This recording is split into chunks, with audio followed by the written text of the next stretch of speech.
Добрый день! Вы на одном из лучших технических каналов Беларуси, канале компании «АвтоСтронг».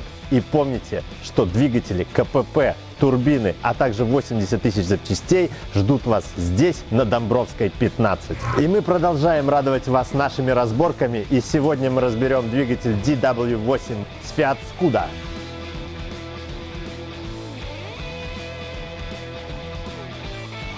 Несмотря на то, что машина итальянская, двигатель у нас французский. Он известен как 1.9D, и это один из последних атмосферных дизелей. Да, турбины у него нет. Мощность этого атмосферного дизеля 69 лошадиных сил.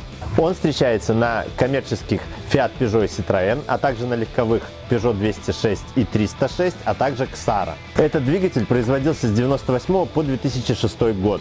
Он надежен, как автомат Калашникова, но оказывается, можно упилить и АК-47. Этот двигатель стучит, и поэтому мы его взяли на наш разбор. Этот двигатель был создан на основе агрегатов XUD9 для облегчения и упрощения конструкции. Этот мотор без труда может пройти 1 000 000 километров без капиталки. На него ставились простейшие механические ТНВД Bosch VE, либо Lucas DPC. Как раз на нашем моторе стоит Lucas. Он может работать на всем, что горит и воспламеняется от сжатия, даже на подсолнечном масле.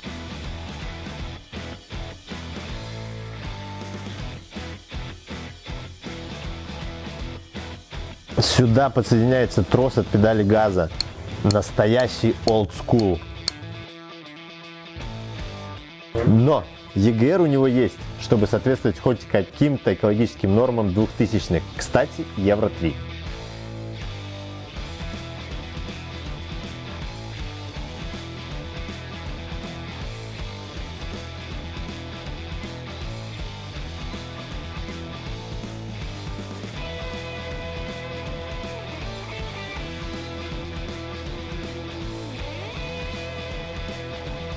Мотор-то у нас старый, а вот эта часть впускного коллектора пластиковая.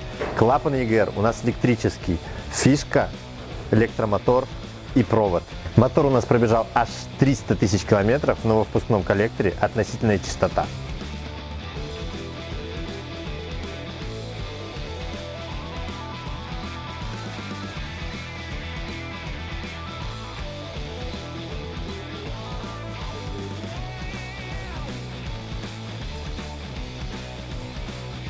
В приводе ГРМ у нас зубчатый ремень, который натягивается механически вот этим роликом с ручной регулировкой.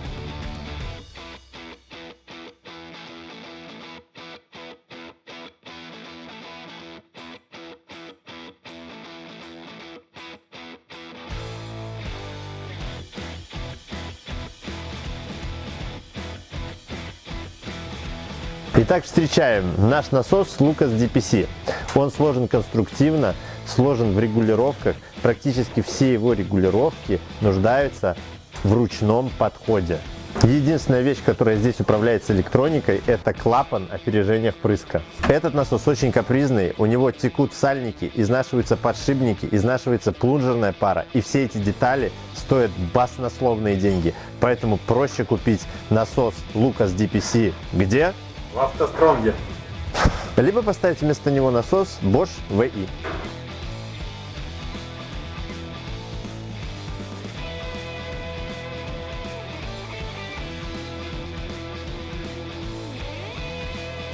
Головка блока, свечи накаливания и форсунка. Форсунка здесь впрыскивает топливо не непосредственно в цилиндр, а в вихрекамеру, где солярка смешивается с воздухом, воспламеняется, вылетает в цилиндры, где и догорает. Если что, эта форсунка еще и нас переживет.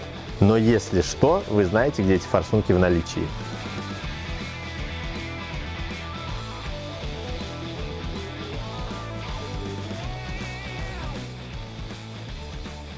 В порядке, сажи вообще нигде нет.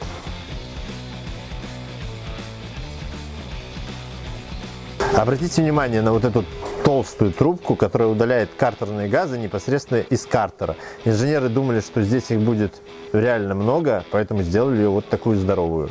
И по факту мы видим, что картерных газов у нас было не так много, и мы рассчитываем на то, что цилиндропоршневая группа будет окей.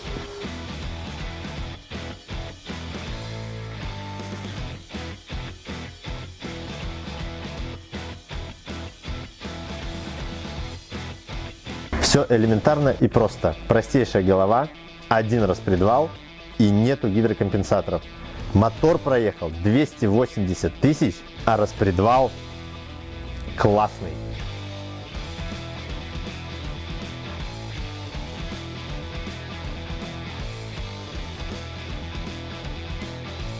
Это корпус топливного фильтра. Здесь есть не груша, Андрей Владимирович, а подкачка, Сергей Михайлович.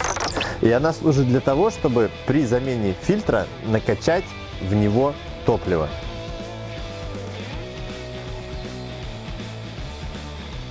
Образцово-показательное выступление европейской солярки в Беларуси. Посмотрите, какой кристально чистый фильтр, как новый.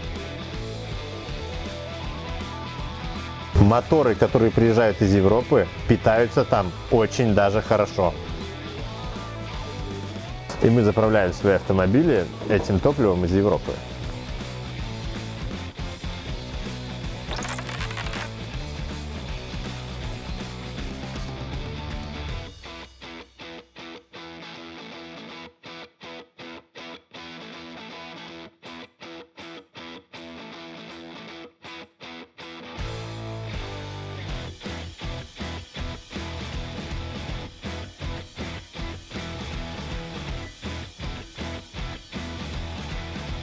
Вот эти те самые выходы из вихрекамер.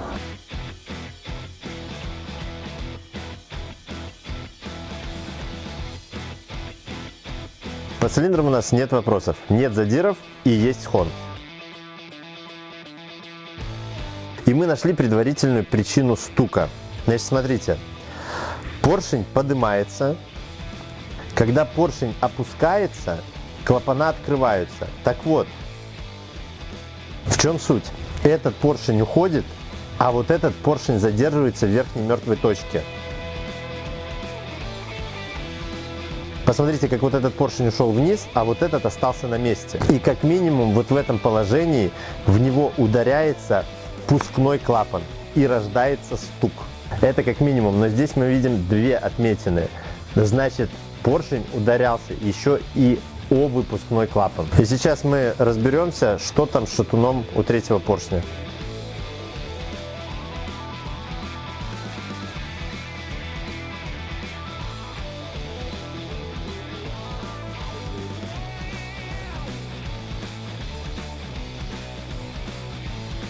По поддону ничего интересного, все прилично. Ха-ха! А теперь самое интересное. Вот эта вот фольга, которую мы здесь нашли, походу раньше была вкладышем. Затем у нас здесь стружка на маслозаборнике. И что самое интересное, сорванный болт на третьем шатуне.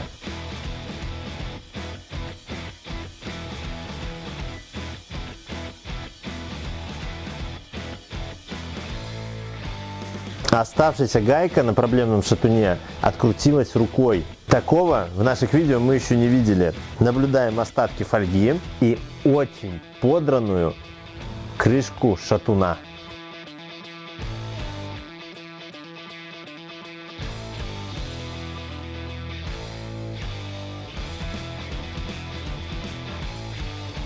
Мы достали два поршня. У нас подозрение, что кольца здесь новые. Это означает лишь одно, что в мотор лазили. Поршень у нас конструкция эконом. Здесь отсутствует графитовое напыление, но юбки здесь длинные. Это сделано для того, чтобы поршень не перекашивало, когда он ходит по цилиндру. А теперь рубрика «Кривые ручки». Что-то часто у нас эта рубрика. При сборке мотора гайки наживили, но не закрутили. И при первом пуске бомбануло. Бомбануло болт о картер. И получилась вот такая картина. А вот как должно быть.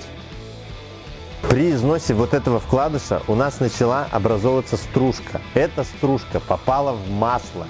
И, соответственно, она попала на все остальные шатунные вкладыши. И мы видим четкие последствия этого. А именно абразивный износ всех вкладышей.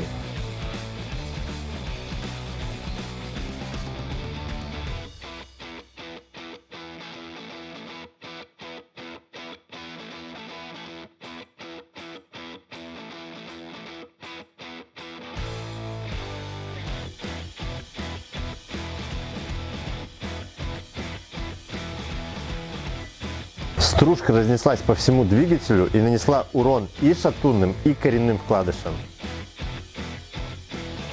Наши подписчики часто пишут нам, что нельзя определить состояние коленвала на глаз. Хороший коленвал или плохой? Можно. Хреновый коленвал. Мотор очень надежный, но после пробега в несколько сотен тысяч километров на нем пропала компрессия.